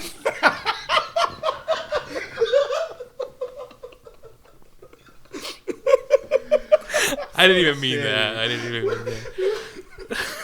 That's outstanding. Anyways, where was the ACC tournament this year? I think it's in Greensboro. It's usually in Greensboro, but I think it was different this year. I think it was. Some years it's in Well, what year was in Brooklyn? I want to say. Yeah. But yeah, Avid found love this weekend. It's in Charlotte. Charlotte this year. Okay. Yeah, no one was changing At their the life. Spectrum Center in Charlotte. There you go. No one's changing their life in Charlotte. You know, New York City. Different. Concrete story. Jungle. Yeah. Concrete Jungle. Avid had a life-changing moment. Every time we go to New York City. Avid had 5 life-changing moments. Okay. Okay. Sicko. Shout out to Don Pont for fronting him some cash. You know, that's just. Avid peaked. No, but every time we go to New York City, you know, my girlfriend's always like, I really want to live here, you know. So we got to get this off the ground because, you know, it's an expensive city. So Yeah. You guys got to pay for Leb's rent in New York City. yeah, We have to get on Patreon. yeah, we go subscription based, you know. I had a joke lined up earlier. Avid peaked last week. Do you know what a synonym for peaking is? Synonym for peaking. Like, what's the synonym of a peak? Okay. Is that it? Avid said climax in the background. He didn't have a mic, but he did say climax. He did do that. What a legend. Anyways, Bryan Hodgson, man, start of the second half. We got the Shark, Hogs for Hodgson. That's this is some special stuff. Are they going to make it? Are they going to get over the line? Simple as that. So that presser we were watching, one of his guys gave up a wide open look at the end of the half.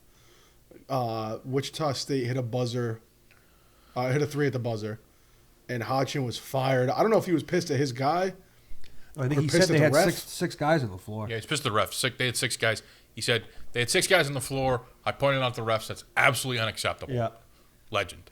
Yeah, give it to him, man. They got a Bryan Hodgson fathead behind the bench too. Also, I just want to say if Kim English ever went into the half and said that, then he would have been escorted out by the police. Which, you know, it just there is an anti-Kim bias and agenda out there, and I do want to say that was very sad to see from the national media. You know, from John Rothstein not giving him a nickname to basically just an endless onslaught of people just hating on him. And maybe, you know, he's a little bit of an introspective guy and he's a little bit of a cocky guy and maybe he can come off a little pretentious, but ultimately he's a good dude. And seeing that really sucked, you know. And the second he's fired, you got Goodman, you know, Jeff Goodman. PC has $14 million in NIL. It's a great program after waging a full-blown war against PC fans for the last, 4 years. So, Didn't people come out and say, like, Jeff Goodman, known Providence supporter? yeah, that was hilarious. I had to swiftly correct that person because Pay attention. This is a known PC mortal enemy. Jeff Goodman, if you are on the Divine Providence Twitter account and you click on Jeff Goodman's name, his account says follow back. Yeah, I did. He I actually did follows just us. follow him back. Did you? I did. Yes, I did. Wow. Yeah. I'm not going to give pushback on it, but can I ask why? I followed him back because it seems like he's been a little more pro PC, and I think that maybe, I think I was kind of like just trying to let him know, like, hey, if you're gonna do this, then I got no problem with you. Yeah. I don't want beef with everyone. I don't want beef with people that don't want beef. Like if Goodman wants to be a little more pro PC and hate on PC fans a little bit less, which seemingly it seems like he has, then hey, we'll be all good.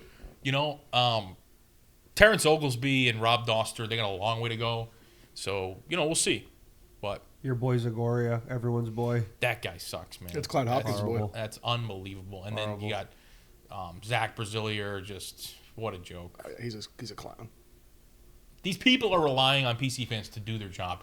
They have no engagement on social media. Yeah. And nowadays, when you're a reporter, these companies expect that. New York Post, they expect that. So, what's one way to drive engagement is to, shit on PC and shit on PC fans because they know that PC fans are going to respond. Mm-hmm. So, but It's unfortunate that that's how it has to be. Yep, I agree. I fall for it every time. No, yeah, seriously, it's bad. It's so bad. I think it's a contributor to our mental illness. But yep, I mean, I should ask Zach Braziller for a bonus check. Yeah. So now this is a 3-point game. Very interesting stuff. Very interesting stuff, man. I don't know who I want to win this game. Whoa. If Hodge goes on a run here, and they're in the Elite Eight, talking about some, fucking one win away from the Final Four. I know. If they go on a run, we're fucked. Rent goes up. Yeah. Rent goes up. Price tag goes way up. We're so fucked. A lot more motion in Hodgson's offense than Kim's offense. Kim's offense was just straight up ISO ball. And, Kim's offense relied on the players doing their job. I feel like Vox was perfect for his offense. Correct. He just dribble around and fire from wherever. Right. I mean, when he gets hot, and he did in MSG. But I mean, for that last stretch of the season, he was horrible. Yeah. We were bullshitting with some of the team managers of Jack Dempsey's this week as well. We were just talking ball, you know what I mean, talking shop and kind of what they see at practice. And the offense, from what I understand, is very just like drive to the hoop. If there's no layup, kick it to a shooter. If there's no shot, it's basically just ISO ball for the next 18 seconds of the shot clock. Run some action on the baseline. They never ran any pick and roll action on the baseline. It's they get all- shooters open from the corner. It's all Can we get a baseline guy that action. can inbound the ball? That's what that No guy inbound said. plays. That's what that one of your interviews. Yeah, said. yeah. That was funny. He was right. He was right. I don't know. No one was able to set an actual screen all season. Yep. How did they let that go? How did they just let that happen with Osman? Just him not setting a real screen. He would just go up there and he would just run away from the guy, and he would. Well, I'll tell you what. After talking to some of the managers, and again, not to let Kim off the hook here, but after talking to some of the managers, they pinned a lot of that on Dennis Felton, and I think that Dennis Felton was an issue this year. Ryan Gomes was supposed to work with Osman a little bit more, from what I've been told, but I guess that Kim made Felton the big man coach last minute, and Gomes kind of got iced out. So kind of a disaster, and all the more reason that Kim, I think, knows a lot about basketball, but is not the right fit. Where's Ryan Gomes going to go? I hope he returns. I think that I don't want to make any hires for a new coach. I don't even want to get any players for a new coach. Even Jameer Jones, who I love, and I think he'd be a phenomenal fit. I just don't want the athletic department to have any overreach into the construction of the basketball roster or the staff. I'm just out on that. Come in with a clean slate, let him do what he wants to do. Yeah. Connecting dots here. We talked about Gomes sticking around. Bryan Hodgson's going to be a Friar in a couple weeks. Tobin Anderson, who's one of his assistants, we talked about him earlier, who's the old Fairleigh Dickinson head coach. He's an assistant at USF now. Just took a job at Tennessee State, which means there's an open spot on Bryan Hodgson's bench, to which we, in a perfect world, Ryan Gomes slides right in. It's true. That's just me being naively optimistic and thinking out loud. Tobin was his top assistant, though, and I don't think Gomes, he's ready for that. So yeah, but yeah, you kind of move people along. Yeah, I think that's a good idea. Could Shamgod be a top assistant? Yeah, did we talk about Shamgod at all? I know we talked a little bit last time how he was openly campaigning for the job, but really not much since then. I don't think he's ready. I think we all agreed on that. I don't think he'd be ready to take over a head coaching job, but a lead assistant job for his alma mater. And then if they have a couple of good years, then he could go and get a job in a mid-major somewhere. And then if things don't work out, maybe we could bring him in down the road.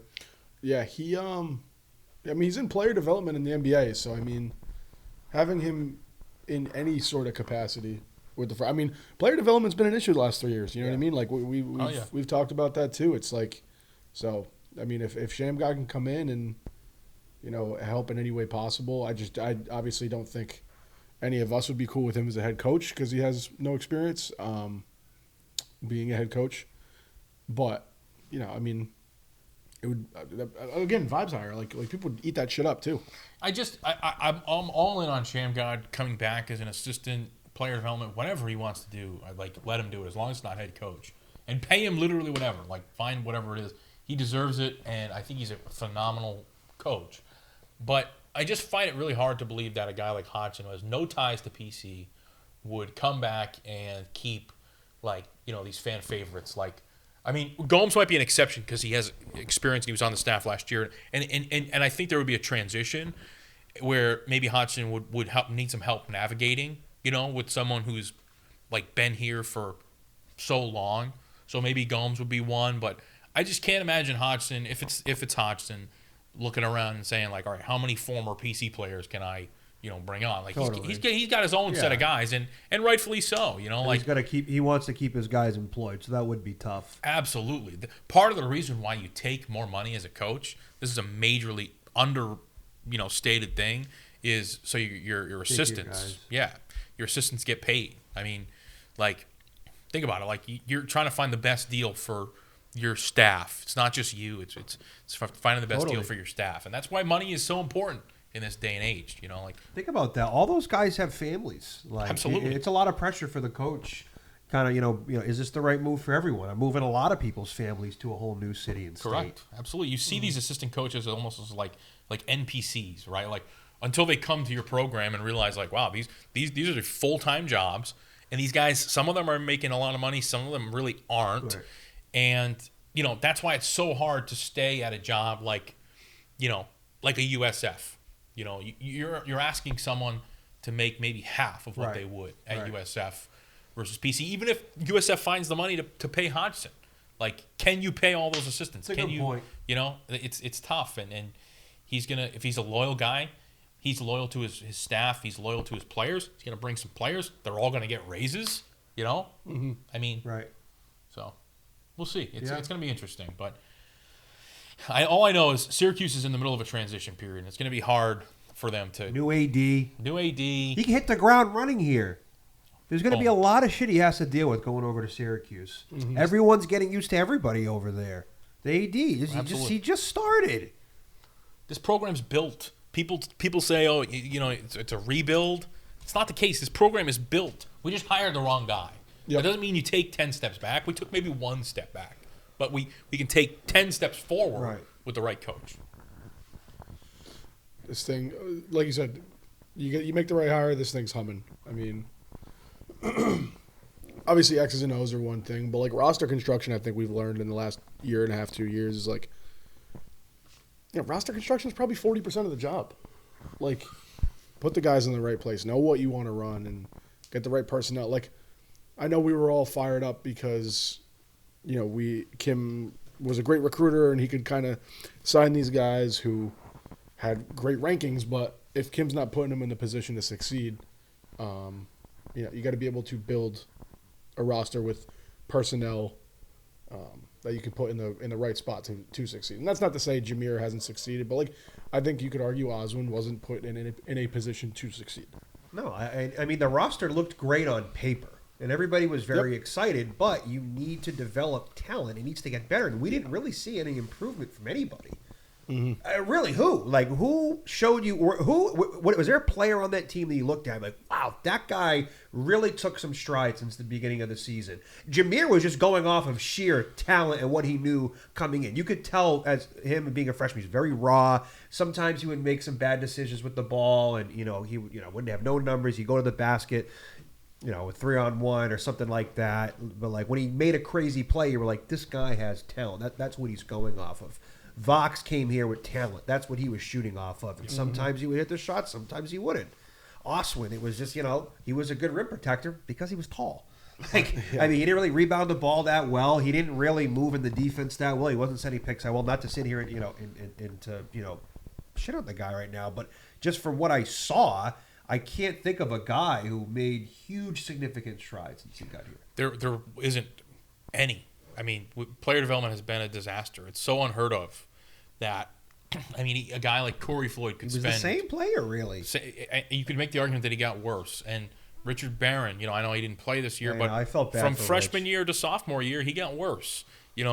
Oswin, end of his sophomore year, still struggling to set screens. That's a major red flag from a from a coaching standpoint. Right. Like, and then we saw these other guys who transfer go on and have success. It's crazy. Mark, Castro, you name it, Pierre. Absolutely, it's crazy to think that maybe in 5 years, depending on how the rest of Oswin and Bonk's careers pan out, with I think the abilities that they possess, and I think Bonk has a long way to go, but you could be looking at it like saying like these are 3 very successful big men, and not one of them really was ever successful at PC, and that is a crazy thing to think of, that we just wasted 3 big men like that. Yeah, she's in the hard hat.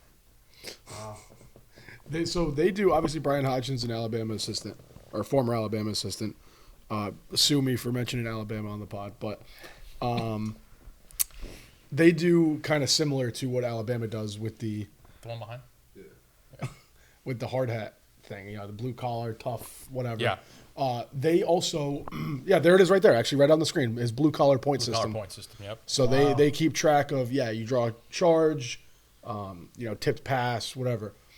They quantify blue collar, tough, physical plays and like heady, hard plays. Definitely. And I think that just goes back to the fitting the identity, because Cooley's tenure was always tough Providence teams, hard nosed defensive Providence teams, and I think Hodgson just brings that. Absolutely. I'd love to see another blue collar coach come in here.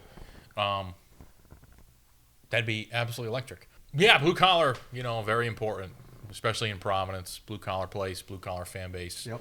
Growing more and more blue collar by the day, by the way. We used to be a very white collar, wine and cheese fan base with very exclusive, just kind of the upper echelon. But now the fan base is becoming a little more gritty, a little more hard nosed, a little more online, which is phenomenal. We love it. That's who we are. Toughness, need it. It's the identity of the city. Yep, and I think Hodgson has that. Hopefully we can hire him. If not, we'll move on to the next person, and we'll figure that out when the time comes. Mm-hmm. So we shall see. Yeah. Going to be an exciting probably like 3 months, because ultimately we're going to go from, the search to the portal to, then him kind of, or I don't want to say him like we got the guy, whoever addressing, the fans and talking about the press conference and summer fundraising events. So it's going to be a busy time. Are we still going to Maui? I think that's yes. That's still happening. Yes, right? I think that's an athletic department thing. Yeah, that's that'll be a good tournament for him to walk into, or any coach to walk in. We're going to be playing some really good teams. That's always a great tournament. Absolutely. We're also playing Syracuse at TD Garden right down the road next year. So which sideline is it? Yeah, you didn't know that? When the hell did that come out? Yeah, a while ago. What? Maybe I think December. it was only in the Discord though, right? Was that, or was it publicly announced? No, that's a real thing. PC is playing Syracuse at TD Garden. Yes, that's real. How the hell did I not know that? I mean, I'm now you got me like questioning, but I'm like 99.99% sure. Shame on me. Syracuse is playing at TD Garden. Holy shit! When the hell was the last time PC played at TD Garden? Have they ever? Well, probably way back in the day. But the new building, Fleet Center, TD Garden. Yeah, I think because I would have went. I don't remember. No, I don't know if they. I mean, at least that I can remember. Wow. Yeah, okay. I'm not making this up, right? I mean, I'm not. No. I know you're not questioning me. I'm just saying. I know now I'm questioning myself. So let's see. Well, that'll be awesome. But yeah, what Lev was saying, which sideline will Bryan Hodgson be? Oh boy, be coaching on? Yeah, I mean, I also think we have Nebraska at Mohegan. So yeah, shaping up to be a pretty big non-con slate. So I mean, you can come in and do some serious damage year one. Regardless of who the coach is. I think Hodgson obviously best fit available right now by far. It's like not even close. Sendex safe hire. If neither of those guys, you got to assume someone comes out of the woodworks, and maybe the athletic department's been talking to someone behind the scenes that no one's really heard, but I feel like it would have come out by now. Hog for Hodgson, settle for Sendak. You got Calhoun for Calhoun. Yeah. So we'll see what happens. You know, Well, it's gonna be- also, is there any teams next year that are looking to make a huge jump in the Big East, or will it be a lot of the same? I mean, obviously, who knows what could happen year to year? Like, no one saw Seton Hall have the year that they're going to have. But is there anyone besides St. John's and UConn that could be like, well, we got to watch out for them? I think Villanova, yeah. is probably They're ready. gonna jump next year. Yeah, they're probably ready. Eventually, I think them and St. John's will flip flop whenever Patino moves on. So we'll see. Xavier is going to be in year 2 of Richard. You think Richard would ever go to St. John's after? I don't think so. No, I personally don't think so. I don't think people say that. Like he said, Rick Pitino doesn't have any prior ties to St. John's. I think that they saw this as a final way to win some games because they have an angel investor, and that's pretty much all it is to it. I don't think this is a family business, for Rick Pitino. Yeah. So I saw someone say earlier today, like, if you thought the reaction of Cooley to Georgetown was bad, just wait to see if Richard Pitino goes to St. John's. But I think very different scenarios. But I think there would be a pretty negative and loud reaction from Xavier fans if Pitino went in conference. He would be the second coach to do that of all time. To St. John's, obviously succeeding his dad, but it wouldn't be pretty or it wouldn't be a clean transition. no, definitely not. It wouldn't come without complaints. Well said. Like Abbott. Hey, again, I want to thank you guys for making the ride up here today, though. I'm glad we get to do this. Yeah, this is awesome. I love this. It's been a long time coming. We tried to organize this and just hasn't worked out. Been busy or whatever. And, just phenomenal. We'll do it more often. Summer's coming. We got Fenway right down the road. We got a lot of stuff to talk about. And We could do one outside on the patio here. Absolutely. Oh, that'd be electric. Yeah. Get the grill going. Yep. Burn my pale ass white legs to a crisp on a nice summer day. Yeah. Get the flag up. Talk some ball. Yep. Bryan Hodgson's bringing the 30-piece. Yeah. So. Hell yeah. But yeah, I think next couple weeks we're gonna have a new coach. We're gonna have an episode on that. Yep. Portal season's gonna be. It was busy last year, and I think we got 6 or 7 guys. Yeah. There's a chance we have an entirely new roster. At least 10. We're gonna need at least 10. We're gonna have so much to talk about. We're gonna talk about all new guys. Yeah. So I mean, figuring out what they're good at, strengths, weaknesses. Yeah. So the season's over, but I mean, I think this is really when episodes per capita kind of start to pick up for us because it's gonna be. Things are going to be moving quick the next month or so. We're going to need to keep churning it out. Yep. Yeah, you can hear a lot. These walls are paper thin. Are those the neighbors that you talked about? No, these are people right in the door. hallway They're right now. next door. The woman across the hall. She could probably hear every word I'm saying right now. One of them has just a mean small dog, and it just barks. Shout out to mean barking small dogs. Nah, Maggie's not mean. She is loud. Very nicest dog in the world, but she's small and loud. I'm sure she's nice, though. She's so this nice. dog over here is not a nice dog. Maggie's a nice dog. Yeah. I don't know how Maggie got snubbed for the wiener dog race in Friartown. So this is absolute fucking bullshit. Next year, Maggie will be probably the odds-on Vegas favorite for the wiener race, I'd imagine. I'll tell you what. If I'm on one end and Megan's on the other, and someone calls her, she's making a beeline. She's small. She'd win. Yeah. Hell yeah. Make it happen. Make it happen. Make it nappin'. Ooh.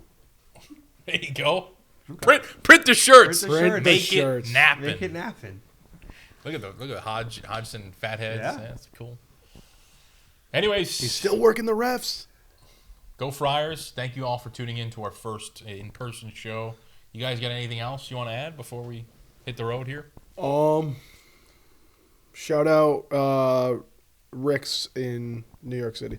Shout out Rick's. Yep. Okay. Shout out to everyone who watched and supported the pod all season. Definitely. And like we just said, we got a lot more content coming your way as the search continues, the new roster, comes to fruition. It's going to be exciting. We're going to have some fun, and like we said, better days are ahead.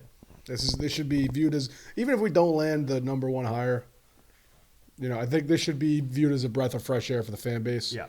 Well, we already did it. We lost out on Schertz, and we probably not going to get Billy D. So we're on like number 3 now at this point. Yeah. So we, but we got to keep going down this list. Yeah. I mean, I appreciate this because it's not going to be the same banging your head against the wall next season. It's fresh start, new beginning, new era of Friars basketball.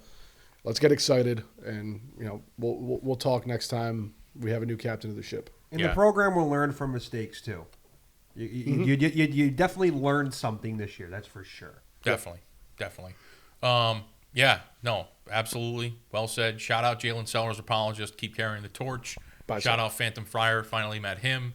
And shout out Ty Butters. Yep, well said. Shout out Ty Butter. All right. We good? Yes, sir. All right. Go Friars. Go Friars. Go Friars.